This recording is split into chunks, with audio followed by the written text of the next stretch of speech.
Salut à tous, de retour pour ce petit travail d'arabe, chers amis. Petite vidéo donc du travail d'arabe pour parler un petit peu de l'actualité qui nous gonfle effectivement, qui nous gonfle beaucoup, qui nous amuse, d'un rire ironique évidemment, et rions tant qu'on ne peut pas se débarrasser des tartuffes, des guignols qui continuent à faire leur cirque au quotidien. Alors cette vidéo effectivement, il n'y aura pas de chat, hein, il n'y aura pas de chat, il n'y aura pas de miaou miaou. Puisqu'apparemment ce sont les seules vidéos qui cartonnent. Je me demande si en France on n'est pas devenu effectivement des teubés et que seul le canigou nous intéresse et que si notre cerveau rempli de fromage blanc n'a pas été remplacé par du canigou. Bref, il n'y aura pas de vidéo de chat. Par contre, si il me fallait choisir un chat, je prendrais le singe. Et j'aurais aimé qu'en France, eh bien tous aient qu'un animal de compagnie, un singe. Bon, certes, certains vivent avec un singe ou avec une guenon au sens figuré. Comme d'ailleurs les grandesses d'Espagne, paraît-il, elles étaient si moches, la famille royale d'Espagne, qu'elles se promenaient avec un petit singe sur l'épaule pour paraître plus jolies. Certains se promènent aussi avec une guenon tout court. Bref, s'il m'avait fallu choisir un animal qui aurait été choyé en France, j'aurais choisi le singe, puisque d'après le film La planète des singes, les singes nous seraient supérieurs, dont nous serions, nous dit-on, les descendants. Donc j'aurais aimé que nous soyons plus une planète de singes qu'une planète des chats, ou un pays de chats. Bref, ils sont pas mal non plus aussi, les animaux. Qui nous gouvernent, qui sont, paraît-il, des êtres supérieurs. On va y revenir sur cette élite. Cette élite qui s'engraisse sans arrêt, et Jean Castex d'ailleurs, qui à l'époque était responsable de la destruction de l'hôpital avec une certaine Bachelot, qui sont revenus aux affaires. D'ailleurs, les affaires les ont-ils quittées un jour? Je ne sais pas, ils ont peut-être des secrets de famille ou des bijoux de famille encore à mettre en jeu. En tout cas, ils font partie de la grande famille de la politique politicienne, puisqu'ils sont de retour aux affaires. L'autre, elle était à la santé, elle nous a explosé avec des vaccins qui servaient à rien. Et Jean Castex devait rendre rentable l'hôpital. Oui, il fallait rentabiliser les lits. Aujourd'hui, eh bien, il va rentabiliser l'élite. C'est un peu son rôle. Alors, Jean Castex, c'est un peu un homme en latex. C'est le petit bonhomme en mousse. Hein. Il est là pour la figuration. Il va se plier en quatre au service donc de Jupiter, de celui qui se prend vraiment pour l'étoile. L'étoile qui brille au firmament de la République. Alors, dans les dépenses somptuaires, hein, parce qu'il y a beaucoup d'argent qui est jeté par les fenêtres de Versailles, du château, par le couple locataire de l'Élysée. Je vous rappelle qu'ils sont locataires mais qui ne payent pas de loyer, ça fait un peu chelou, ça fait un peu squattage, mais bon, on l'accepte depuis toujours. Il y avait De Gaulle hein, qui payait les frais. Oui, son électricité, l'eau, etc., les convives, etc., exceptionnels de l'Élysée, du château, eh bien, De Gaulle mettait un point d'honneur à payer de sa poche. Ça a disparu depuis. Depuis, c'est plutôt le pognon à tout va. On le voit d'ailleurs récemment à la fête de la musique quand les locataires de l'Élysée, Manu et Brigitte, ont décidé d'inviter un couple sordide de type qui disait on est homo, noir et on vous emmerde, grosso modo, allez tous vous faire voir. Cette fête dégueulasse sur le perron de l'Élysée, d'une vulgarité sans nom, avait été d'un mauvais goût, mais bon, ça avait plu au couple qui fait la pluie et le beau temps à l'Élysée. Il s'était éclaté pendant cette fête de la musique abjecte. Ça avait coûté la bagatelle de 500 000 boules aux Français. Autre dépense somptuaire, celle-là aussi, madame, la locataire de l'Élysée, qui avait claqué comme ça 500 000 boules aussi pour une une porcelaine de Limoges, pour refaire tout ça. Il fallait bien effectivement qu'on roule carrosse et que le champagne fût servi dans des verres sélects, etc.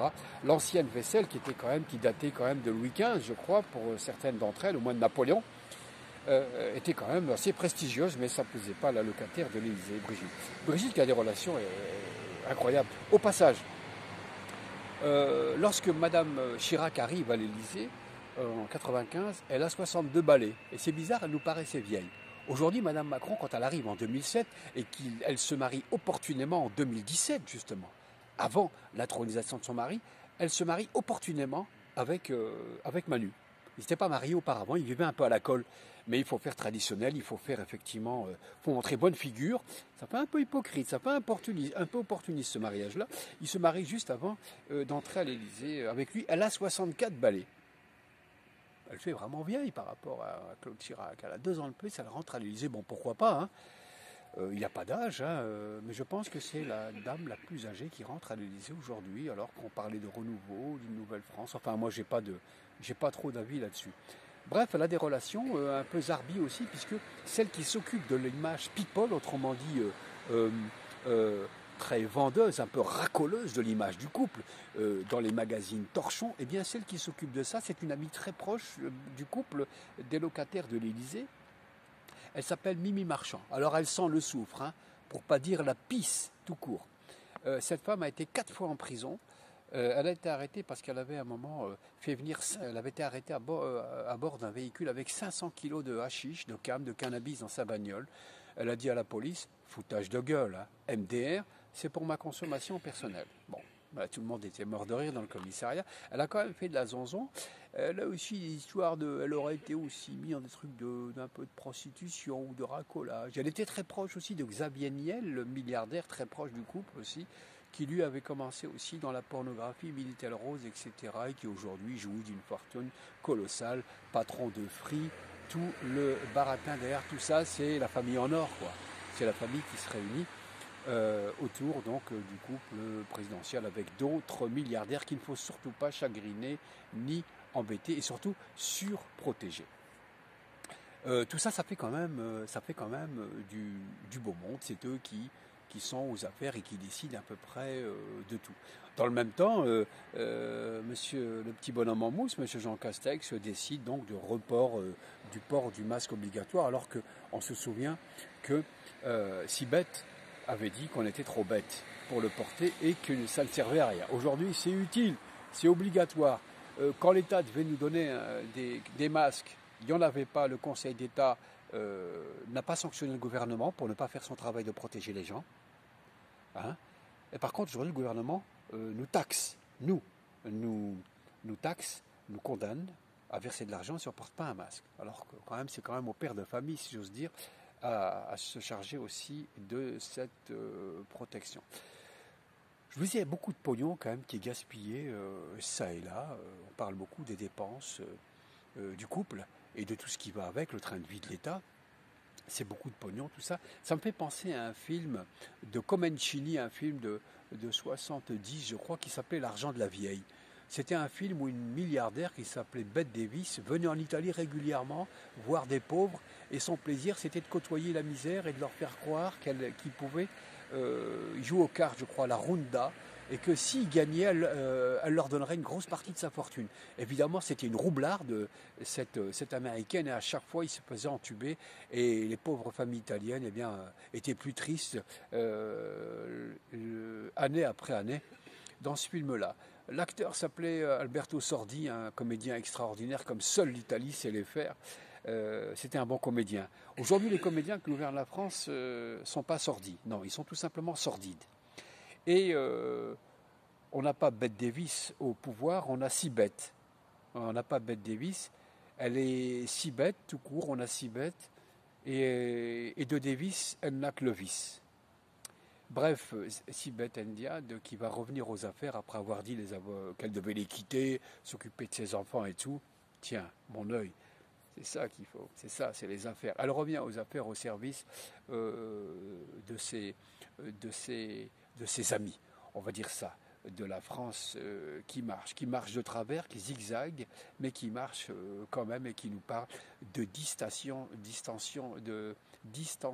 sociale. Quelle trouvaille! Ça veut rien dire en français cette phrase. Tous ces termes inventés de ces gens ne savent pas parler français. Geste barrière, ça ne veut rien dire tout ça. C'est sorti d'un dictionnaire du libéralisme. Le libéralisme, c'est l'ennemi juré de la culture et de l'expression tout court et surtout de la sincérité et de l'honnêteté.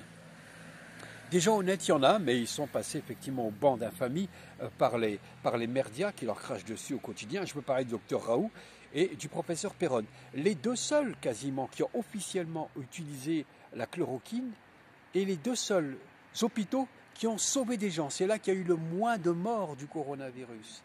Dans l'hôpital de Garches du professeur Perron, parce qu'il a ouvertement utilisé l'azithromycine, et à Marseille, les seuls poursuivis, vilipendiés par les chiens de garde des différents services publics, qui nous vendent du Eric, le zoophile au quotidien.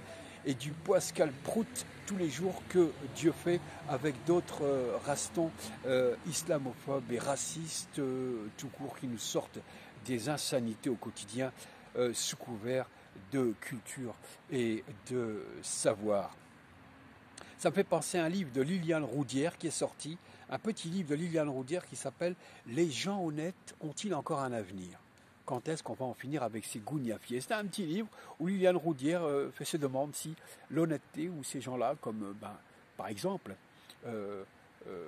des professeurs Perron ou des docteurs Raoult, mais plein d'autres aussi, ont encore effectivement droit de citer. Est-ce que les gens honnêtes ont encore un avenir? Il semblerait que non. Et ça me rappelle une phrase qui était dite avant, au XVIIIe siècle, où on disait avec ironie il y a quelque chose de pourri au royaume de France. Nouveau gouvernement élastique, gouvernement latex, où des gens un peu zarbis font leur rentrée, des gens accusés d'avoir abusé de femmes ou d'avoir fait exiger des faveurs de ces femmes en échange, moyennant un logement. C'est un peu dégueulasse et malgré tout, ces mecs-là sont au gouvernement, sont au pouvoir et qui commencent à faire de la politique politicienne. Je veux citer Darmanin par exemple, ou un type qui avait juré sur la vie de sa mère que jamais il serait ministre. Je pense à Dupond-Moretti qui avait juré ses grands dieux, ses grands diables, la main sur le cœur, je jure, jamais du gouvernement je ne ferai partie aucun prix, on ne m'achètera, etc. Il disait même que le parquet, celui qui tire les pompes du pouvoir, le parquet des juges, était une espèce de barbouze au service donc du libéralisme et des voyous de tout poil, grosso modo. Eh bien, il est à la tête de ça, on verra ce qu'il va en faire de tout cela. On verra. Je disais ce que monsieur Dupond-Moretti va faire de tout ça. Dupond-Moretti, d'ailleurs, curieusement, il y avait un film qui est passé de lui, paraît-il, hier ou avant-hier. Je connaissais ce film sans l'avoir vu, parce que la télévision ne m'intéresse pas. J'en ai horreur, c'est la pire saloperie qui a pu être inventée. Quelle que soit la chaîne de télévision, je le tiens à dire, ne me vendez pas du Arte, du bazar. Tout ça, pour moi, ressemble à de la pissotière, à une espèce d'ordurie organisée. La télévision. C'est la pire des inventions, je pense. Enfin, c'est ma petite opinion. Un film est passé de lui qui s'appelle Chacun sa vie, un film de Claude Lelouch où Dupond-Moretti incarnait le rôle d'un président de tribunal et qui avait des relations un peu cheloues. Le jour, il s'occupait de droit et la nuit, il était un peu tordu. Puisqu'il avait un vice, c'était d'aller voir des prostituées. Une prostituée notamment qui était jouée par la délicieuse et craquante, il faut bien le dire, Béatrice Dalle. Je dis craquante, pas sur le plan physique, sur le plan intellectuel, c'est quelqu'un qui a quand même dit des choses assez intéressantes. Oserais-je les dire un jour, lorsqu'on lui avait demandé un jour que c'était l'anniversaire de Sarkozy, est-ce qu'elle devait lui dire? Elle a répondu un truc, elle avait répondu un truc comme NTM. Ouais, c'était ce qu'elle souhaitait à Sarkozy. Elle avait dit ça sur une chaîne de radio à l'époque. Elle est intenable, Béatrice Dalle. Bref, dans ce film-là, donc il avait comme ça des rapports avec cette prostituée, Dupond-Moretti. Aujourd'hui, il a changé de lit, il dort dans le lit de la justice. Alors, je ne sais pas ce qu'il va en faire. Est-ce que la justice aura des mœurs comme Béatrice Dalle? Je ne sais pas. En tous les cas, elle protégera toujours les crapules, les coquins. Et l'élite, celle qui a la Légion d'honneur et qui gouverne un peu tout.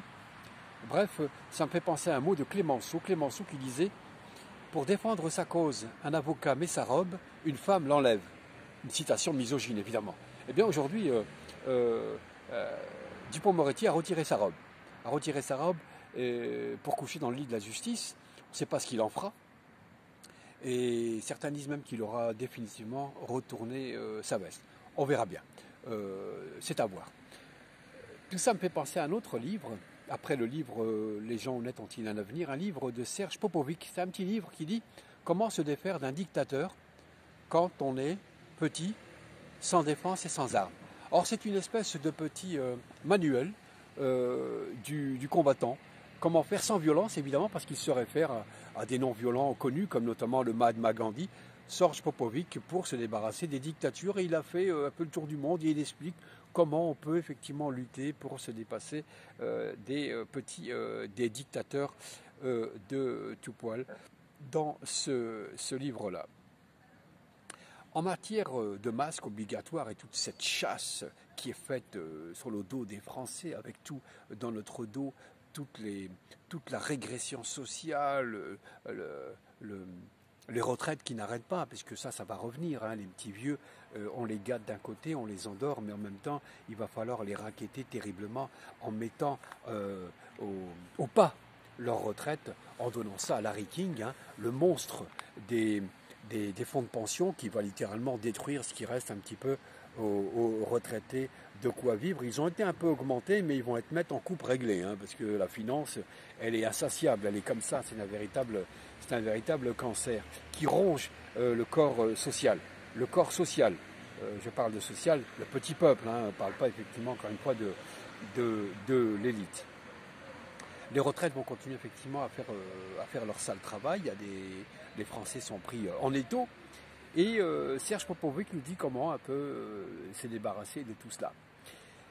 Nous avions eu en 2017, disaient certains amuseurs, certains persifleurs, des humoristes, des gens féroces, puisque l'humour, c'est comme la liberté d'expression, on peut rire de tout. L'humour, c'est de rire de tout. C'est pas vrai l'idée qu'il y a des limites, il y a des lois. Non, non. L'humour, c'est pas de rire, c'est de rire de tout. On va jamais assez loin dans l'humour. Et on ne peut pas sanctionner des humoristes, on ne peut pas fermer leur site, on ne peut pas leur dire ceci, les poursuivre. La diffamation n'existe pas en vérité, sinon c'est plus d'humour. Les gens ne veulent pas écouter, ils n'écoutent pas, ils ne suivent pas. L'expression, c'est toujours l'excès. Il n'y a jamais assez d'excès d'expression. Sinon, il n'y a pas de deux poids, ou sinon, on ne peut pas permettre aux uns ce qu'on interdit aux autres. Bref, je fais allusion à la fermeture de la chaîne fermée qui a été fermée de Dieudonné ou de Soral. Il faudrait faire fermer la gueule à d'autres. Hein. Je veux dire que Éric le zoophile, le Zemmour, on devrait lui faire fermer sa gueule aussi de temps en temps, ou lui faire de vrais procès. Il a été condamné lui aussi, puis pourtant il est là quand même à cancaner, à ouvrir sa petite gueule, etc. un peu partout. Enfin sa petite bouche, enfin il est vulgaire avec le petit Zemmour. Et je disais ça pour dire, en 2017, on a eu le choix entre la peste et le choléra. Bon, on a mal choisi, on ne nous a pas laissé le choix. Résultat des courses, on a eu un enfant bâtard des deux qui s'appelle le corona. Peste et choléra, ça a donné le corona. Un corona qui est un virus un peu politicien, je dirais, hein, un peu politicien. Un virus un peu politique, on va dire ça comme ça, qui est tombé opportunément. D'ailleurs, le professeur Montagnier et d'autres disent que c'est un virus qui aurait été un peu où on trouve la main de l'homme. C'est pas tellement Dame Nature, c'est un peu la main de l'homme aussi qui a mis ça là-dedans, puisqu'il a retrouvé quelques éléments du sida. Certains disent qu'il est trop compliqué et on sent quand même qu'il y a une trituration, il a été fabriqué en labo et lâché opportunément dans la nature. Quand on nous parle de deuxième vague, les gens qui ne sont pas liés, qui ne sont pas aux mains des lobbies pharmaceutiques disent tout court, il n'y a pas de deuxième vague. À moins que, encore une fois, la main de l'homme vienne créer cette deuxième vague. Une deuxième vague artificielle. Comme dans les piscines, vous savez, quand on crée des fausses vagues, il faudrait qu'on crée une deuxième vague. Et certains disent, à moins de venir avec des gros aérosols dans les métros et de relancer un peu pour un peu faire taire les gens. La psychose fonctionne beaucoup. Et la psychose fait taire les gens. Et la psychose, surtout, selon une généticienne dont j'ai oublié le nom, très, très reconnue, cette généticienne dit « Ce qui nous défend, c'est notre immunité corporelle. Si on nous confine, on nous rend encore plus malade parce qu'on ne fait plus de sport, il n'y a plus d'activité. Donc notre immunité faiblit et là on risque la maladie.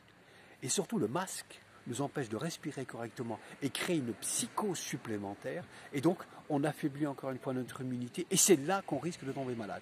Ajoutez à ça l'anxiété matraquée au quotidien par les pitbulls de l'information et leurs chiens de service, ces docteurs, ces mandarins payés, stupendiés, corrompus. Ajoute à la psychose et vous comprendrez comment on rend une société malade et les gens complètement malades.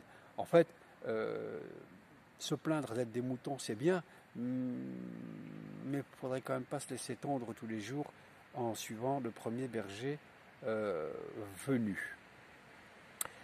Je vous invite donc à parcourir les livres dont je vous ai parlé. Serge Popovic, un petit livre qui s'appelle « Comment faire tomber un dictateur » avec humour et délicatesse, avec aussi beaucoup d'éducation, mais avec aussi, en étant des radicaux, il faut être radical, c'est-à-dire qu'il ne faut pas lâcher l'affaire. Le livre Liliane Roudière, Les gens honnêtes ont-ils encore un avenir ? j'espère que oui en France. Et je pense à une citation d'un livre d'une bibliothèque qui existait à Alger en 1935 qui s'appelait Nos richesses. C'était Edmond Charlot qui arrive en Algérie, il a 20 ans, il s'installe rue Yamani, rue Charras à Alger, et qui ouvre une petite librairie, il a 20 ans, il va y rester toute sa vie quasiment. Et sur sa librairie, il avait écrit sur la vitrine, un homme qui lit en vaut deux. Celui qui ne lit pas ne vaut rien. Un homme qui lit en vaut deux. Celui qui ne lit pas, zéro. Ce livre, vous pouvez le retrouver, ce que je vous ai dit, sur ce livre-là et sur cette librairie d'Edmond Charlot à Alger. C'est un livre de Koutar Redimi qui s'appelle Nos richesses et elle nous raconte cette aventure incroyable d'Edmond Charlot à Alger qui va recevoir tout le Gotha de la littérature. Ils vont tous passer chez lui. Il va faire de cette rue d'Alger, rue Charras, qui est devenue rue Yamani, une merveille, une cour de la lecture, un véritable miracle. Et c'est le ministre de l'Éducation qui, tôt ou tard, lorsqu'Edmond Charlot va mourir, va en faire une petite librairie annexe, et ensuite cette librairie va disparaître. Et celui qui s'en occupait, c'est un Algérien assez âgé qui s'appelait Abdallah, et qui va dépérir quand il va voir que le gouvernement a vendu ce petit coin de lumière, ce petit coin où il pourrait être écrit comme à l'ouverture du Coran, Iqra, lisez. Eh bien, le ministre va vendre cette librairie, ça va devenir un marchand de beignets. Et Abdallah, cet Algérien très âgé qui a connu toute l'aventure de cette librairie, va quasiment mourir de cette fermeture. Cette symbolique d'Abdallah qui décède, c'est un peu aussi la culture qui disparaît au profit des beignets. Bref, lisez. Et puis n'oubliez pas de dire la photo si vous aimez, mettre des pouces, de faire des commentaires et de partager. Merci à toutes et à tous et à très bientôt, Inch'Allah.